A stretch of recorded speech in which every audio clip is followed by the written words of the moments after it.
Hey everyone, Eric with Rockin H. How about an impromptu video for Sunday?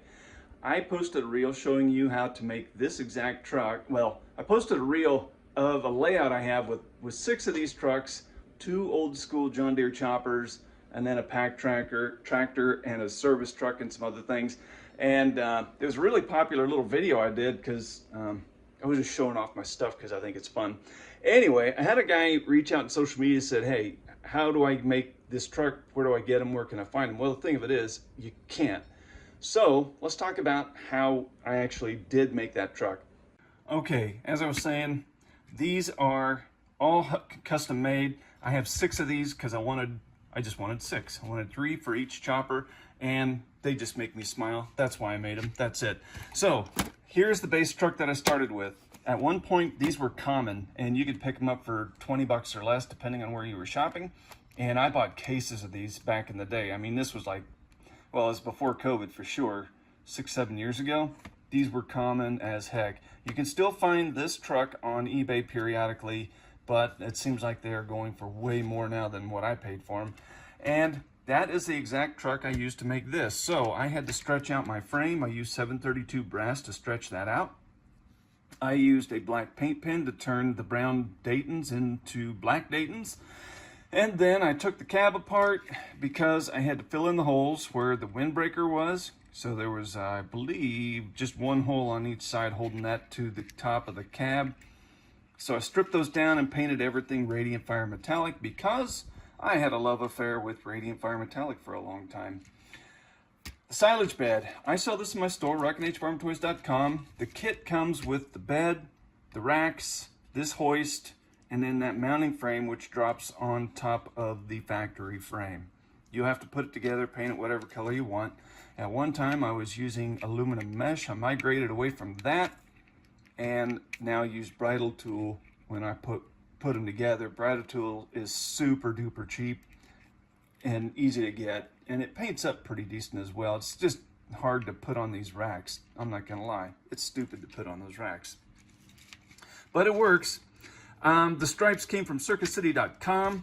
If you're going to do stripes like this, I'm telling you right now, they are a humongous pain in the butt to stick over these ribs. Using all this fancy products to make them soft and get them to fall down in those crevices, yeah. All that works, but this is still a monumental pain in the butt. You can see mine are not perfectly straight, but after doing 6 of them, my standards were reduced a little bit. The stripes on the cab, that was easy money. You can make the bed or make the in-gate lift. I didn't I made 6 of these, right? And I only needed 1 to stage in a dumping position with the in-gate up. So I just glued all the other ones on and didn't make them work because they were just static pieces. So that's how I accomplished that. And that's a good way for you to get a lot of trucks, especially if you don't care, if you're only going to stage 1 of them at a time. What else can I share with you? Oh, here's a bonus. So this is, I needed to mimic a silage load, or I wanted to mimic the loading process from the chopper. So this actually, butts up against the chopper spout, so it looks like it's being filled. And then this is floral foam. The nice thing about floral foam is it is so crazy easy to work with, and it's not badly priced. It's pretty cheap, all things considered, but it's super easy to work with, relatively inexpensive. You can buy it at a hobby store or wherever they sell floral products. And then this, I got out of the train section at a hobby store, or maybe I bought it online, I don't recall. But it's just a dark green ground cover, so smeared a little glue over the floor foam after I had it the shape I wanted. And then sprinkled the ground cover on top of the foam and waited for it to dry. That's it. It was really, really easy, and it looks cool. If you do not, oh, okay, let me see here. Since I told you, these are getting harder to find. DCP makes a Ford L9000. I think other manufacturers do too, but DCP makes one. I think you pick them up for 60 bucks. You will still have to stretch out the frame. Some come with Dayton, some come with chrome. So shop around until you find one you like. Or if you just want a day cab, here is a magic number to keep in mind, especially if you're going to use my bed.